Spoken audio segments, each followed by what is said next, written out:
You can see the size of the trees that were knocked over here too. So we are talking some significant damage on this property. Buying a home right now looks a lot more like this. Or like this. They've learned a lot since that fire in September that burned for 24 hours. And right after the fireworks were done, it started pouring. They've actually been handing out these complimentary ponchos to everyone. Your commute might feel a little bit like this. Even after a veteran has finished the 50-week program, they're still able to come by Duke Farm because they're considered family. We're just starting to get that initial coating of snow. Pretty easy to shovel away right now. I'm going to leave you with this. In just a few short months, we'll have another season and another chance to bring that Kelly Cup home. This means that the mayor, who's actually with me right now, can actually move forward and work with the other 8 municipalities. So your phone's been blowing up since you've been with us. Some of the roads look like this, while just one block down, you can see a series of potholes that have just been filled in. The Waterville Fire Chief is asking that people please wear their life jackets and be aware that there's an undercurrent you can't see. Hundreds of people have turned out here at Secor and Central for a protest in honor of George Floyd, the man who was killed in police custody earlier this week. Chants and horns are all you can hear on Secor and Central during this Black Lives Matter protest. Right is right and wrong is wrong. It was wrong that they killed that man, and it's good to see us all come together as one. Regardless if you're black, white, it don't matter. It's good to see us all come together. Lorenzo Leak is here because he feels there's been a delay in justice, with only one police officer in custody following George Floyd's death. Oh, it makes me feel beautiful. We ain't burning down nothing, we ain't tearing down nothing. I mean, it's good to see everybody come together. No peace! And let it be known that 9 minutes on someone's neck is not an accident, and we stand firm on that decision. Black Lives Matter, we just out here protesting, for us. I mean, we matter. Justin Landry felt it was important to bring his young son Khalil along to see the protest. He got to see that his life matters at the end of the day, you know what I'm saying? So that's why I brought him out here, so he know, you know what I'm saying? Because he going to be growing up in the next. He going to be living in the situation that we got to, so. Standing alongside people of all races, ages, and backgrounds. It is our duty to fight for our freedom. In West Toledo, Emma Henderson for WTOL 11. Am I next? 15-year-old Michael Crockett asks himself that question every time he sees another teen has died on the streets in Toledo. It makes me sad because some of the people that are dying, I grew up with them, or I go to school with them, so I don't really like it.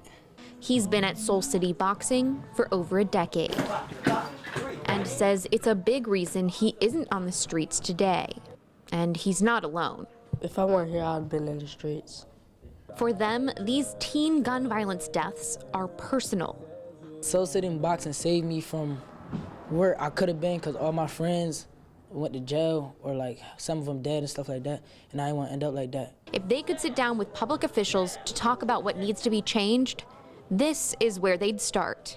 The real issue is the lack of involvement in programs like this where adults can help us. So that's why we need to get adults and mayors and the bigger members of the community to help out with programs like Soul City Boxing. They say there's not enough programming like this, but there are plenty of kids just like them that could benefit from mentors who listen and understand.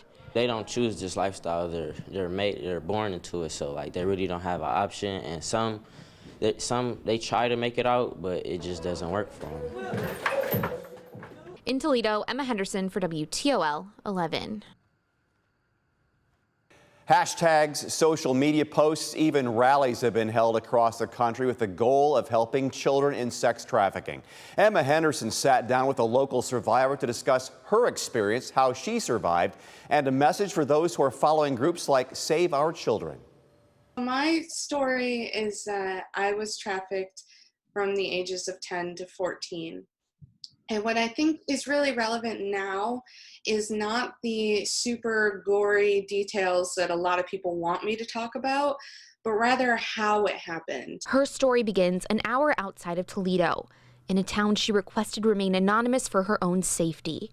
She says it started with what she believed to be a helping hand from a local family as she was trying to get away from an abusive and neglectful mother at a time where she was sleeping in a local park to escape. So I would go to their house after school. I would eat dinner with them. They bought me school supplies. They gave me food. They let me sleep at their home. They really treated me like family. And for a while, it was like that. I mean, it felt very normal.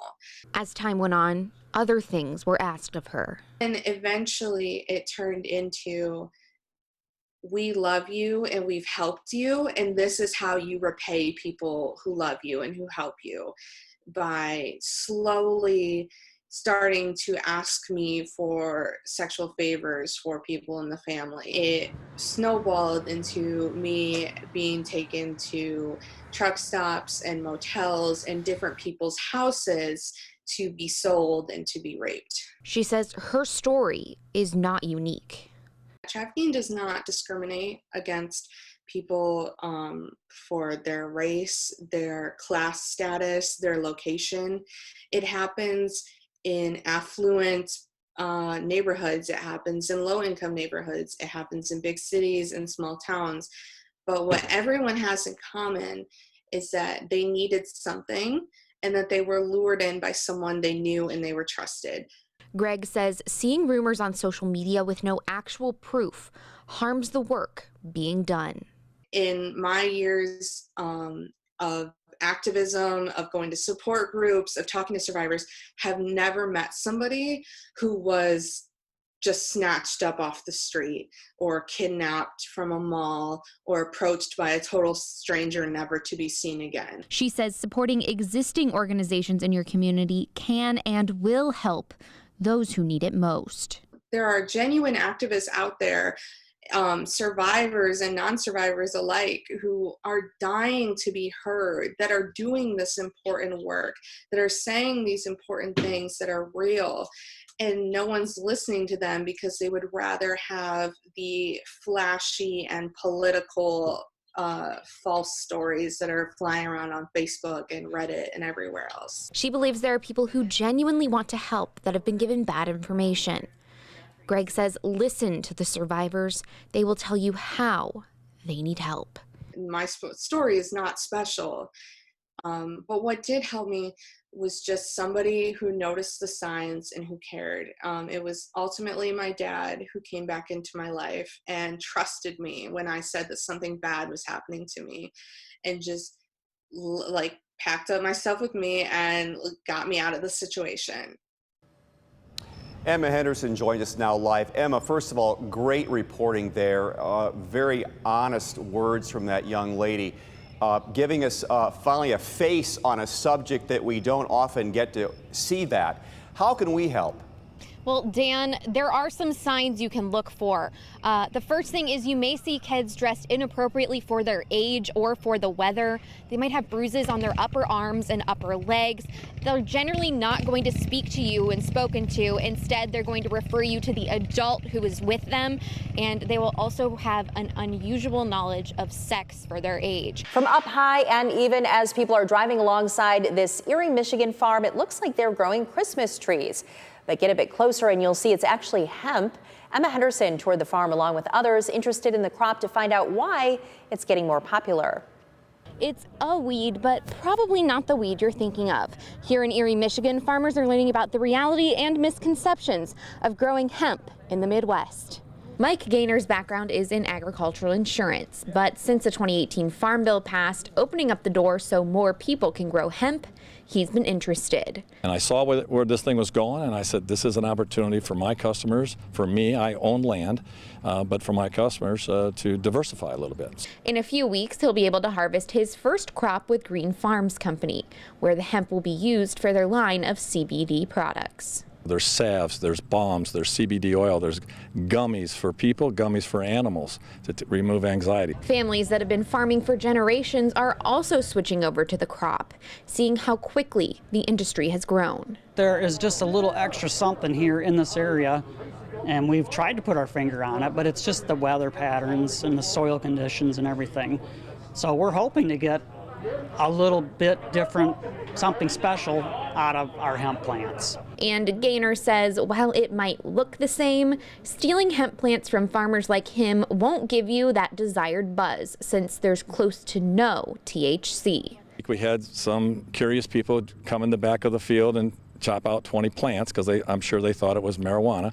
So I'm here to tell you, you could eat that whole plant. There's not enough THC in it to get high. Now, once these plants get heavier and they're ready to harvest, it's going to be another 3 years until this land can be used for hemp again. In Erie, Emma Henderson for WTOL 11.